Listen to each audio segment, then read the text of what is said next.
ഭയങ്കര മൂഡ്. പുഷ്പനെ അറിയാമോ, ഞങ്ങളുടെ പുഷ്പനെ അറിയാമോ, സഖാവിനെ അറിയാമോ? അറിയാമോടോ നിങ്ങൾക്ക് CPM-കാർക്ക് ഇപ്പൊ പുഷ്പനെ? നിങ്ങൾക്ക് അറിയാത്തോണ്ടാണോ മറ്റേ കടക്കൽ അമ്മച്ചിയോട് എന്ന് ചോദിക്കുന്നുണ്ടായിരുന്നല്ലോ പുഷ്പനെ അറിയാവോ? ആറ്റാൽ അമ്മച്ചിയോട് ചോദിക്കാൻ എന്താണോ? ചിലയിടത്ത് മൗനമാണ് നല്ലത്. നമ്മളിതിനെ അണ്ണാക്കിലെ പിരിവെട്ടി എന്ന് പറയും.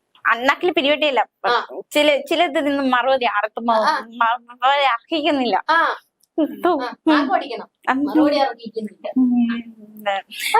നിങ്ങൾ ഈ അമ്പലത്തിലൊക്കെ ചെന്ന് കയറി എന്തിനാണോ പുഷ്പനെ അറിയാവോ? എന്നോട് ചോദിക്കല്ലേ, എനിക്കറിയില്ല.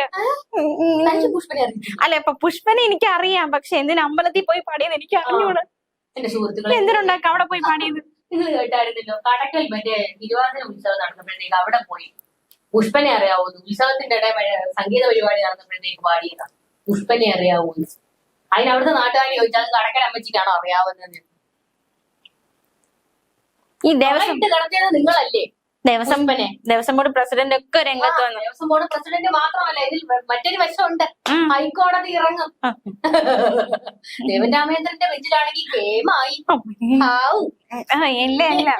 പിന്നെ പുഷ്പനെ അറിയാമോന്ന് പോലും ചോദിക്കേണ്ടി വരത്തില്ല. ഏത് രാഷ്ട്രീയ പാർട്ടിയായാലും സംഭവിച്ചൊന്നും ശരിയല്ല. നിങ്ങൾക്ക് കാരാണ് ഹൈക്കോടതിയുടെ നഗ്നമായ ലംഘനമാണ് നിങ്ങൾ കാണിച്ചിരിക്കുന്നത്. ക്ഷേത്രോത്സവങ്ങൾ അവിടെ പോയി അവിടുത്തെ പറമ്പിൽ കൊടി തോരണങ്ങൾ കെട്ടാൻ ഒരു പാർട്ടിയുടെയും കൊടി കെട്ടാൻ പാടില്ല. അമ്പലത്തിന്റെ ആ പറമ്പിലൊക്കെ കൊണ്ടുപോയി എന്തിനാണ് നിങ്ങൾ DYFI-കാരുടെ കൊടിയല്ല കൂടെ വെച്ചേക്കുന്നത്? എന്തിനാണ് വെച്ചേക്കുന്നത്? അതൊരു കയ്യബദ്ധം നാട്ടിക്കരുത്. എന്നിട്ട് അതൊന്നും പോരാഞ്ഞിട്ട് പാതിരാത്രി മറ്റേ സംഗീത പരിപാടി നടന്നപ്പോഴത്തേക്ക് പുഷ്പനെ അറിയാവൂ? ഈ രാഷ്ട്രീയ പാർട്ടിയുടെ അടയാളമൊന്നും പാടില്ല ക്ഷേത്രങ്ങളെന്ന് അറിഞ്ഞു വെച്ചോണ്ട് എന്തിനും ഓരോ പണിയെല്ലാം ഉണ്ടാക്കി വെക്കുന്നത്. നിങ്ങൾ പിടുവാതിര നടത്തിയല്ലോ അവിടെ. എന്ത് കഷ്ടമാണ് ഇത്. ഉപദേശക സമിതിക്ക് വീഴ്ച ഉണ്ടായി. അല്ല, ഈ അമ്പലങ്ങളൊക്കെ പിടിച്ചെടുക്കാൻ എന്തിനാണ് നിങ്ങൾ നീക്കം നടത്തുന്നത്? നിങ്ങൾക്ക് അമ്പലങ്ങളൊക്കെ മിത്താണല്ലോ. ഗണപതി മിത്താണ്, മറ്റേ അയ്യപ്പൻ മിത്താണ്. ഞങ്ങൾ ഏത്തസ്റ്റിസ്റ്റല്ലേ?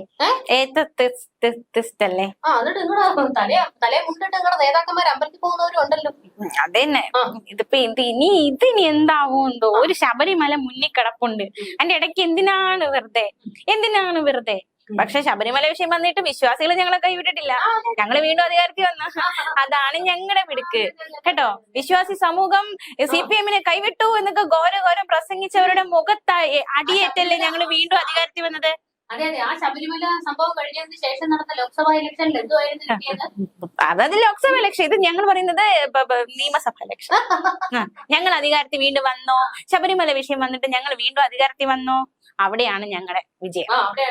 അതെ. പുഷ്പനെ അറിയാമോന്ന് ഞങ്ങൾ അദ്ദേഹത്തെ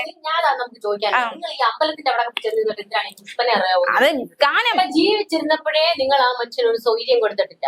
ആ മനുഷ്യനെ കണ്ട വേദിയിലെല്ലാം കൊണ്ടിരുത്തിയിട്ട് അവിടെ ഇരുത്തിയിട്ട് പുഷ്പനെ അറിയാമോ ഒരു തവണ ആ മനുഷ്യനെ തന്നെ ദേഷ്യം വന്നു ഈ പാട്ട് പാടിയപ്പോഴത്തേക്ക്.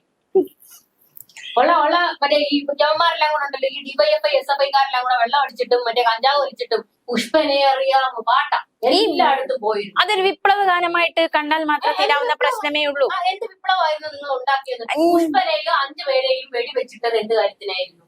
സ്വാശ്രയ കോളേജിന്റെ പേരിൽ നടന്ന സമരം. അത് ഓർമ്മയില്ല. എന്നിട്ട് ഇപ്പൊ നിങ്ങൾ സർവകലാശാലകൾ മറ്റേ അങ്ങ് ഉത്തുംഗ ശൃംഗത്തിൽ എത്തിക്കാൻ വേണ്ടിയിട്ട് സ്വകാര്യ സർവകലാശാലകൾക്ക് പിന്നാലെ പോകുകയാണല്ലോ. തേച്ചൊട്ടിച്ചത് ആരാണ്? പുഷ്പനെ തേച്ചൊട്ടിച്ചത് ആരാ? അത് അന്തക്കാലം. ഇത് ഇന്നക്കാലം. കാലത്തിനനുസരിച്ച് നിലപാട് തേച്ചൊട്ടിച്ചത് ഇവര്. ആ മനുഷ്യനെ തൊള വീഴ്ത്തി കടത്തിയത്. എന്നിട്ട് പുഷ്പനെ അറിയാവുന്ന അമ്പലത്തിൽ പോയി നാട്ടുകാർ വടിയെടുക്കാത്തത് നിങ്ങളുടെ ഭാഗ്യം. ഒരു ഗാനമായിട്ട്. എന്നിട്ട് അവിടെ പ്രതിഷേധം ഉണ്ടായി. നാട്ടുകാർ നിർത്തടാന്ന് പറഞ്ഞു. അവന്റെയൊക്കെ വിപ്ലവ ഗാനം ഉണ്ടാക്കി. ഈ അമ്പലത്തിലാണോ ഇതൊക്കെ പോയി പാടേണ്ടത്? അതന്നെ ഞാനും ചോദിക്കുന്നത്. അമ്പലത്തിലാണോ ഇതൊക്കെ പോയി പാടേണ്ടത്? തന്നോടല്ലേ നമ്മൾ ചോദിക്കുന്നത്. ഉത്തരം പറയണം. നിങ്ങളുടെ CPM-ന്റെ പ്രതിനിധിയല്ലേ. അതൊരു ഗാനമായിട്ട് കാണൂ. പുഷ്പനുണ്ടെന്ന് പറഞ്ഞുകൊണ്ട് ഒരു ഗാനമായിട്ട് കാണൂ. ഒരു വിപ്ലവ ഗാനമായിട്ട് കണ്ടാൽ തീരാവുന്ന പ്രശ്നം മാത്രമേ ഉള്ളൂ. നിങ്ങൾ അതിനെ ആസ്വദിക്കൂ. അത് ഞങ്ങൾ ഇങ്ങനെയാണ് വിപ്ലവങ്ങൾക്ക് തുടക്കമാവുന്നത്. പാട്ട് പാടിയത് പറഞ്ഞിട്ടെ. ഈ പുഷ്പനെ അറിയാമോ പാട്ടിട്ടപ്പോഴത്തേക്ക് എന്തിനായിരുന്നു ബാക്ക്ഗ്രൗണ്ടിൽ മറ്റേ CPM-ന്റെ മറ്റേ അരിവാൾ ചുറ്റിക കൊട്ടി. പിന്നെ ഞങ്ങളെ പാട്ട് പാടുമ്പോൾ ഞങ്ങള് പിന്നെ കോൺഗ്രസിലെ കൈ അമ്പലത്തിൽ പാടേണ്ട പാട്ടാണോ പുഷ്പനെ അറിയാമോ? അതും അമ്പലത്തിന്റെ ഉത്സവത്തിന്. അത് ന്യായമായ ചോദ്യം. പക്ഷെ ആ പാട്ട് പ്ലേ ചെയ്യുമ്പോ പിന്നെ ഞങ്ങൾ BJP താമര ഉണ്ടോ ഞങ്ങളുടെ അരിവാൾ ക്ഷേത്രം അല്ലാതെ? അല്ലല്ല, ഈ കടക്കൽ ഈ ക്ഷേത്രത്തിൽ ഇവർക്ക് പണ്ടേ ഒരു കണ്ണുണ്ടായിരുന്നു. എന്തോ പറയാ സംഭവം, അതിന്റെ ചൊരുക്കം അങ്ങ് തീർത്തത്. ഇവിടെ പുഷ്പനെ അറിയാമോ? ഞങ്ങൾക്ക് എന്തിനു കണ്ണ്? അയ്യോ, നവകേരള സദസ് നടന്നപ്പോഴത്തേക്ക് നിങ്ങളുടെ മുഖ്യന്റെ സമാപന സമ്മേളനം നടത്താണ്ടിരുന്നത് എവിടെയായിരുന്നു? അവിടെ തന്നെ, ഈ അമ്പലത്തിന്റെ ഗ്രൗണ്ടിലായിരുന്നു. അതെ. അന്ന് വലിയ കോലാഹലം നടന്നു. ഇവിടെ ഒന്നും നടത്താൻ പറ്റത്തില്ലെന്ന് പറഞ്ഞു. പാർട്ടി പരിപാടി എന്തിനാ അമ്പലത്തിന്റെ അവിടെ കൊണ്ടുപോയി നടത്തുന്നത്? കോടതിയുടെ ഉത്തരവ് ലംഘിക്കലാണത്. കൊടി തോരണങ്ങൾ കൊണ്ടു കെട്ടേണ്ടത് അമ്പലപ്പറമ്പിലല്ല കേട്ടോ. അത് അറിഞ്ഞൂടാത്ത ആരുമാണ് കൊണ്ട് കെട്ടിയെന്ന് തോന്നുന്നത്. ആ കൊടിയൊന്നും കെട്ടില്ലേട്ടോ. പിണറായിയുടെ പരിപാടി നടത്താനായിരുന്നല്ലോ അന്ന്. നവകേരള സദസ്സിന്റെ സമാപനം അവിടെ നടത്താനായിരുന്നു. ഞങ്ങൾക്ക് അമ്പലം വേണ്ട. അവസാനം കോൺഗ്രസ്സുകാർ കൊണ്ടുപോയി ഹൈക്കോടതി കേസ് കൊടുത്തപ്പോഴത്തേക്ക് കോടതി പറഞ്ഞു പറക്കി എടുത്തോണ്ട് ഓർക്കണം അവന്മാരുടെ പൊടിയെന്ന്. അങ്ങനെ അവിടുന്ന് ഇതെല്ലാം കൂടെ പൊളിച്ചോണ്ട് പോയി. അന്നേ പിണറായിക്ക് വലിപ്പുണ്ടായിരുന്നു. ആഹാ, വടക്കലിൽ തന്നെ അങ്ങോട്ട് പുറത്താക്കാൻ പിണറായി അറിഞ്ഞിട്ടില്ല. അങ്ങനെ മൊത്തത്തിൽ കലിപ്പിലായിരുന്നല്ലോ സഖാക്കൾ. അതുകൊണ്ടാണ് അതിന്റെ ചുരുക്ക് തീർക്കാൻ വേണ്ടിയാണ് ഇതേ അമ്പലത്തിൽ മറ്റേ സംഗീത സദസ് നടത്താൻ CPM അനുഭാവികളെ കൊണ്ടുവരുന്നു. അവര് പാട്ട് പാടുന്നതിന്റെ ഇടയ്ക്ക് ഒരു CPM-കാരൻ എഴുന്നേറ്റ് എന്ന് പറയുന്നു, പുഷ്പനെ അറിയാമോ, പാട്ടൊന്ന് പാടാമോ? അപ്പൊ മറ്റേ എങ്ങനെയാ അത് വരുന്നത്? ആരാധകർ ആവശ്യപ്പെട്ടത് കൊണ്ട് ഞങ്ങൾ ആ പാട്ട് പാടി. പിന്നെ നല്ല തിരക്കഥയായിരുന്നു ഉണ്ടാക്കിയത് കേട്ടോ. അങ്ങനെ നവകേരള സദസ്സിൽ പിണറായിയുടെ മറ്റേ വേദി അവിടുന്ന് പൊളിച്ചതിന്റെ ആ ഒരു കലിപ്പാണ് അവർ അവിടെ പുഷ്പനെ അറിയാമോ പാട്ട് പാടുന്നത്. ഞങ്ങളെ പിണറായി ഇവിടെ തന്നെ വരിപെടാം. ഞങ്ങൾ അതിനെ വിമർശിക്കുന്നു. ഏത് രാഷ്ട്രീയ പാർട്ടി ആയാലും സംഭവിച്ചത് ശരിയല്ല. ഉപദേശക സമിതി അതെ, അത് എന്താന്ന് വെച്ചാൽ ഞങ്ങൾ അതിനെ അനുകൂലിക്കുന്ന വിചാരം. ഞങ്ങൾ എല്ലാവരും അതിനെ അനുകൂലിക്കുന്ന വിചാരം. ഞങ്ങള് പ്രതികൂലിക്കുന്നു. കാരണം കോടതി വിധി നിൽക്കുകയല്ലേ. അവിടെ പോയി അങ്ങനെ പാടിയത് ശരിയായില്ല. നമുക്ക് ക്ഷേത്രം വേണ്ട, നമുക്ക് പള്ളി വേണ്ട, നമുക്ക് മോസ്ക് വേണ്ട, നമുക്ക് ജനങ്ങൾ മതി. ജനങ്ങളാണ് നമ്മുടെ വിശ്വാസം വേണ്ട, ജനങ്ങളാണ് നമ്മുടെ ക്ഷേത്രം, ജനങ്ങളാണ് നമ്മുടെ ഭക്തർ. അല്ല, ജനങ്ങളെയാണ് നമ്മൾ പൂജിക്കേണ്ടത്. ജനങ്ങളാണ് നമ്മുടെ പൂജാവസ്തു.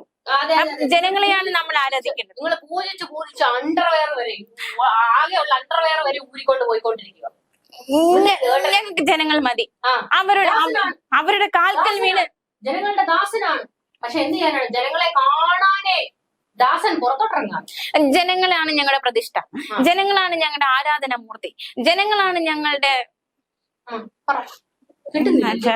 മറ്റേ മുസ്ലിം പള്ളിയിലത് എന്താണെന്ന് എനിക്ക് അറിഞ്ഞൂടാ. ജനങ്ങളാണ് ഞങ്ങളുടെ വിഗ്രഹം, ജനങ്ങളാണ് ഞങ്ങളുടെ കുർബാന, ജനങ്ങളാണ് ഞങ്ങളുടെ ആരാധന, ജനങ്ങളാണ് ഞങ്ങളുടെ. അല്ല, ഇതിനെ ഇപ്പൊ സ്വന്തമായിട്ടുണ്ടാക്കിയത് എന്താ? This is mine. This is said by me. യോ ചീത്ത വിളിക്കണേ, ചീത്തയൊക്കെ പറയണേ. ഇതൊരു പാട്ടായിട്ട് കാണാതെ നിങ്ങൾക്ക് പാർട്ടി ഏത് ചിഹ്നായാലും കൊടിയായാലും ശരിയല്ല തെറ്റിയത്. അപ്പൊ കെട്ടിയത് അയ്യോ കയ്യിൽ നിന്നെല്ലാം പോണു. അതെ, അവർക്ക് തെറ്റ് പറ്റിപ്പോയി, ക്ഷമിക്കൂ. ഇനി കോടതിയിൽ നിന്ന് വിളിച്ചോണ്ട് വരല്ലേ.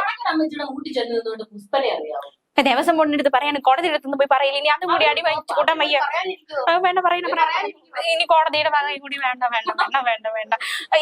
ഇത്രയ്ക്ക് വിവരമില്ലേ ആശാന ഇവർക്ക്? ആരെങ്കിലും ഒന്ന് തെറ്റിയാൽ മതിയല്ലോ. ഏതെങ്കിലും എവിടെയെങ്കിലും ഇരുന്ന് കാര്യം മനസ്സിലാക്കണം. ഒന്ന് വടക്കോട്ട് ഈ കണ്ണൂരിൽ നിങ്ങള് എന്ത് കാണിക്കുമെന്ന് പറഞ്ഞിട്ടും കാര്യമില്ല. തെക്കോട്ടൊക്കെ ഇറങ്ങിയ പണി പാടും, നാട്ടുകാര് കൈവയ്ക്കും. മനസ്സിലായോ? തെക്കോട്ട് ഇറങ്ങി എന്തിനിറങ്ങിയ? തെക്ക് കൊല്ലം, കടയ്ക്കൽ അമ്പലങ്ങളിലും മറ്റേ പള്ളികളിലും ഒക്കെ കൊണ്ടുപോയി കൊടിതോരണങ്ങളൊക്കെ കെട്ടി ഇമാതിരി പുഷ്പനെ അറിയാവോ പാടി കഴിഞ്ഞാൽ തെക്കോട്ടുള്ളവര് തെക്കോട്ട് വെപ്പിക്കും. ഒരു പ്രധാന വിമർശകനുണ്ട്, ഫേസ്ബുക്ക് വിമർശകനുണ്ട്. അദ്ദേഹം വന്നിട്ട് ചോദിക്കുന്ന ആ നാട്ടിൽ നാട്ടുകാരൊന്നും ഇല്ലെന്ന്. അതെ, ആ നാട്ടുകാരുണ്ട് കേട്ടോ. എന്തെങ്കിലും കിട്ടാൻ വേണ്ടി കാത്തിരിക്കുന്ന ചിലരുണ്ട്, ഇങ്ങനെ പൊക്കിക്കൊണ്ട് വരാൻ വേണ്ടിട്ട്. ഞങ്ങൾക്കെതിരെ ആക്രമിക്കാൻ വേണ്ടി ഒരു എല്ലും കഷ്ണം കാത്തിരിക്കുന്ന ഒരുപാട് പേരുണ്ട്. അവർക്ക് വീണ് കിട്ടുന്ന എല്ലും കഷ്ണങ്ങൾ ആഘോഷമാക്കിക്കോളൂ. ഞങ്ങൾക്കൊരു പ്രശ്നമില്ല, ഞങ്ങൾ അതിജീവിക്കും. ഞങ്ങൾ 3-ാം തവണയും വരും. എന്തൊക്കെ വന്നാലും ഞങ്ങൾ 3-ാം തവണ. ഉണ്ടായിരുന്ന ഒരു പുഷ്പനായിരുന്നു. പുഷ്പം മരിച്ചു പോവുകയും ചെയ്തു. മരിച്ചിട്ടും ആ മനുഷ്യന്റെ വെറുതെ വിടത്തില്ല യവന്മാര്. ആ പരുവത്തിലാക്കി ആ കിടക്കയെ കിടത്തിയത് യവന്മാരാണ്. അപ്പൊ പുഷ്പം തന്നെ മറ്റേ മേളിരുന്ന് ആലോചിക്കുന്നുണ്ട് എനിക്ക് എന്തിന്റെ കുത്തിക്കഴപ്പായിരുന്നു, വെറുതെ പോയി വെടികൊള്ളേണ്ട കാര്യം ഉണ്ടായിരുന്നു.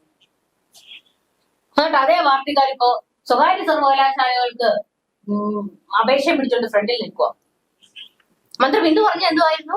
സ്വകാര്യ സർവകലാശാലകൾ ഇല്ലാതെ ഇനി മുൻപോട്ട് പോകാൻ കഴിയില്ല. കാലം മാറുന്നതിനനുസരിച്ച് കോലം മാറണം. എന്റെ പുഷ്പ വല്ല കാര്യം ഉണ്ടായിരുന്നു അല്ലെങ്കിൽ? അതെ, ഈ ഈ കടക്കൽ വിഷയത്തിൽ ഞങ്ങളുടെ ഭാഗത്ത് ചെറിയൊരു വീഴ്ച ഉണ്ടായി. അതുകൊണ്ടാണ് ഞാൻ മിണ്ടാൻ നല്ല വീഴ്ചയാണോ? അതുകൊണ്ടാണ് ഞാൻ മിണ്ടാൻ നിൽക്കണം. ഇല്ലെങ്കിൽ ഉണ്ടല്ലോ ഇതൊക്കെ കേട്ടിട്ട് നാവ് ധരിച്ചു വരുന്നുണ്ടോ. ഞാൻ ഞങ്ങളുടെ ഭാഗത്ത് ഇപ്പൊ ചെറിയ തെറ്റ് പറ്റിപ്പോയി. ഈ മേലിൽ ആരും പോയി ഇങ്ങനെ കാണിക്കരുത്. നമുക്ക് ക്ഷേത്രം വേണ്ട, നമുക്ക് മോസ്ക് വേണ്ട, നമുക്ക് പള്ളി വേണ്ട, ജനങ്ങളാണ് നമ്മുടെ. ഓക്കെ ഓക്കെ ശരി, ഞാൻ പോയി അവരുടെ ഇനി ഇങ്ങനെ കാണിക്കില്ലെന്ന് പറഞ്ഞിട്ട് വരാം. കണ്ണിന് മുമ്പ് കൂടി തന്നെ പോകും. ഒലക്കര മൂട്